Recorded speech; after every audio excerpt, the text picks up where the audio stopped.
be sensitive to the power that comes out of their mouth.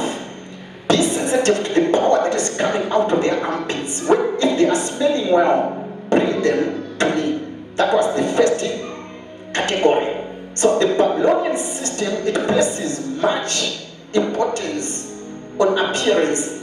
It doesn't judge your character. That's why there are people who got the job that you want, who are so obnoxious with a character that is worldwide, but because when they went for the interview, they dressed the party, they were given the job.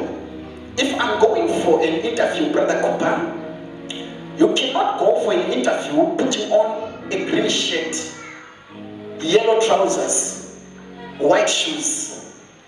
The panelist will chase you, then you tell Prophet, it's my style. Yes, it's a style. You can become that if you become a CEO. But the day you are looking for a job, dress like me. Dress so that Ashpenaz, when he looks at you, he selects you based on how you are dressed. I still remember some years when I was still in Zimbabwe, I went for an interview for a job that I could not qualify for. They needed a marketing officer for an examination board. For myself, I'm a risk manager. I did risk management insurance. But because I wanted a job that particular time, because I hated poverty, I applied for the job. They called me. As usual, I dressed to kill. When I went there, they interviewed me. I didn't know anything about education. After 3 days, they called me and they said, come, we know that you don't have an education qualification, but because of the way you dress, because the people that I was with, the least that they could do was to only tuck in their shirts, gray trousers, green shirt, red belt, and some techies. But for me, I dressed to kill, and they said, we are giving you a job.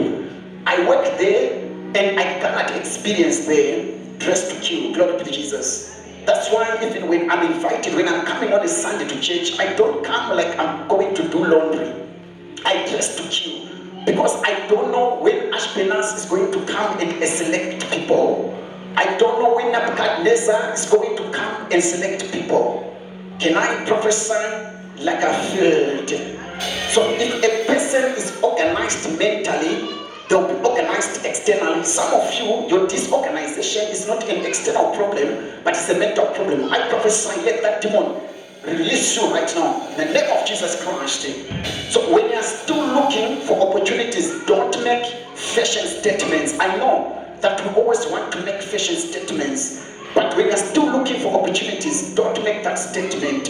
You can make that statement when they accept you within the system. Just imagine you are now the CEO of a company. You can walk wearing a short, some slopes, and a vest. You can even put a blonde hair. You can make a statement, but before you're accepted within the corridors of power, dress to kill. Glory be to Jesus. And when you do that, don't do it to the extremes. I know of a certain bishop of mine, wherever he could go for a business, he could drive a Hammer, put on nice clothes, but don't overdo it.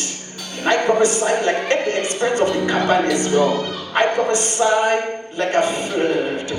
So Ashpenaz is going to judge you based on his standards, not your standards. If you are going to have access into the corridors of power, they are going to give you access based on their standards. That's why today, if you go and you are looking for a job to work in a boutique, if you are dark like me, the chances of getting that job are slim. Can I prophesy like a veiled? If you want to become an air hostess to those that are aspiring, if you are dark like me, your chances, they are limited. Why? Because this is Babylon and Ashpenaz. But there are those that are working as air hostess who are again as dark as me.